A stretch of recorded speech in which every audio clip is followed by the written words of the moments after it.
Appreciate it for tapping in with your boy Dub, the O-line guru here. Let's hop right on into it. Oh, before we start, let me say this. Like, subscribe, and comment. I need y'all to like, subscribe, and comment. If you haven't seen my last video, go watch my last video. I was doing the breakdown of the Washington Commanders offensive line.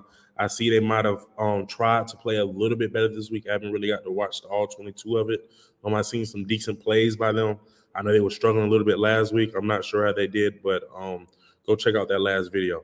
And make sure you guys like, subscribe, and comment this one. Week 4 of the NFL has just went by. Philadelphia Eagles is the only undefeated football team left. The 49ers beat the brakes off the Rams on both sides of the ball. 49ers run game looked phenomenal, I would like to say. They pretty much were able to move and put the defensive alignment for the Rams where they wanted to. And Shanahan called a great game. A lot of misdirection. A lot of I know the linebackers had a very difficult time trying to figure out where they need to go and where they need to be with all the misdirection in the backfield. So Shanahan did a really good job at slowing some of the Rams defenders down. They give the blockers time to get there and put the running backs in the backs a good position to carry the ball. Another takeaway that I had from this week, the Ravens and the Bills game. Man, that's a little controversial, isn't it? Everybody's wondering what they should have did on that last play. Me personally, I think there's nothing wrong with going forward on 4th and 2. I'm just not the biggest fan of the play call. I understand if you used to roll them out one way, that'll condense the field and only give him half of the field to work with. But using his legs definitely would have been something that I would consider, especially on the 2-yard line. Even if not that, I might have did a designed run, something like that. Maybe just a design run because on 2-yard line is Lamar Jackson. But I am all for Lamar trying it right there. I don't think that was too bad of a decision. And everybody talks about giving the defense a chance. The defense did have a chance. They started on their own 20. They could have still got the stop. But feel bad for the Ravens. It is what it is. Shout out to the Bills and Josh Allen. They came back and was able to win in that monsoon. The monsoon games, that's what I call them, the monsoon games. Jalen Hurts and Trevor Lawrence was in there. It was pouring down for them. It was pouring down for Lamar and Josh Allen. So it is what it is. Don't nobody really feel sorry for them because of the weather. Multiple people had to play in it, and the winner are the winner. Now, let me go ahead and get into it. The title. Y'all see my boys O-line? Like, y'all see Philly O-line playing? The boys look amazing, especially for my offensive line people. I hope that you was able to realize Jordan Mailata, one of my favorite up-and-coming offensive linemen, was injured. He only played 6 snaps. And the backup, who is arguably probably one of the best backup, if not the best backup offensive lineman in the NFL, Andre Dillard. Dillard is also out right now. He's currently out for a couple of games, so they had to go to Jack Driscoll, who has been with Philadelphia for a few years. And I would like to say I believe he did a pretty good job of playing. Just from the eye test, just from watching the game alone, I haven't watched all 22 yet. I will either be doing the breakdown today or either tomorrow. I'll be having up of the Philadelphia Eagles offensive line and how they were able to adjust to the 2 injuries that they had, them injuries to Mailata in the very beginning. But just from watching the eye test, Stoutland's the best position coach in the NFL, arguably. And I really mean that. He's definitely one of the best position coaches in the NFL. To have Sewell Peta and also have Jack Driscoll ready to come in and to the degree they was absolutely phenomenal. They had to depend a lot on the run. They were still able to run the ball with no problem with Driscoll and Sewell Peta in.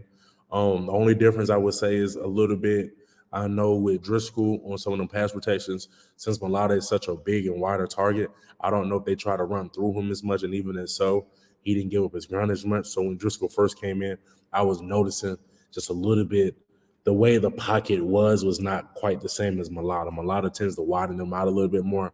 I think Driscoll, with being a tad bit lighter, it was a little bit, they was pushing the pocket a little bit, squeezing it a little bit more instead of him bending them around in the beginning.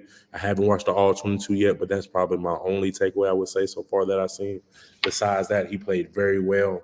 He came right on in and did his job. And you have to understand, Jordan Mailata went down, and he's supposed to be arguably one of the best up-and-coming offensive linemen. He's still in development stage. He still had a couple of issues. He's still been doing some things that haven't been all the way up to the standard, I'm sure, of what Stoutland would like. I've been seeing some busts by him kind of lately, some blown assignments every now and then, but he's been playing at a very high level. And then your backup, Andre Dillard, which is a starter on any other team, he's not able to play. So you end up going all the way to Driscoll, who was essentially probably a third string left tackle. And he was able to come against a very, very, very good Jacksonville front seven. Devin Lloyd's playing ball right now. Their front seven is very, very solid, very strong. Number one run stop defense that has some decent pass rushers. That's a lot to ask of some guys that haven't really played at all this season to come in and be able to execute at a high level, especially asking Driscoll to come in when they're down already. For your left tackle to go down and you put your third string left tackle in, and for him to still play at a high level, and then for your right guard, Isaac Seumalo, who is your Swiss Army knife, to go down, you able to put in somebody else, Suapeta. I think that says a lot about Jeff Stoutland. The Philadelphia Eagles ran the ball very well. They averaged 5 yards a carry. They averaged 4-point-something yards a carry. Miles Sanders averaged 5 yards a carry. He was towing that rock. I mean, it was pounding them out. So my takeaway right now, especially for the NFC, is 49ers and Philadelphia Eagles got a really, really good run game. Deebo Samuel was unstoppable. Philadelphia Eagles look unstoppable. And Jeff Stoutland's probably the best position coach in the NFL. So breakdown coming soon of Suapeta. Breakdown coming soon of Jack Driscoll. I will be breaking down the run game and most of the pass plays. I don't know if I'll do every single play because it'll take me a little bit long, but I'm definitely going to break down majority of the plays and the big plays. So I appreciate you guys for tapping in. I appreciate you guys for sticking with me. Make sure you guys like, subscribe, and comment. More content coming soon. You're going to see something else from me either tonight or probably tomorrow. So just make sure you guys stick with me. I got a lot more content coming. I'm probably going to break down the 49ers run game as well because of how dominant they was. And I like all the mixed direction and trickery they put in there. But they're always where they need to be, and they hit the holes very well. Their offensive line tend to play at a high level as well. Even with Big Trent out. Even with arguably the best offensive line in the game out, they were still balling. So I got to do something on the 49ers. I got to show the 49ers love. You see the way they was towing that rock. You see the way Deebo was pounding the rock. So I got to show them some love. So I definitely got some 49ers breakdown coming soon. But just stay tapped in, man. Jack Driscoll and Suapeta coming soon, man. Peace.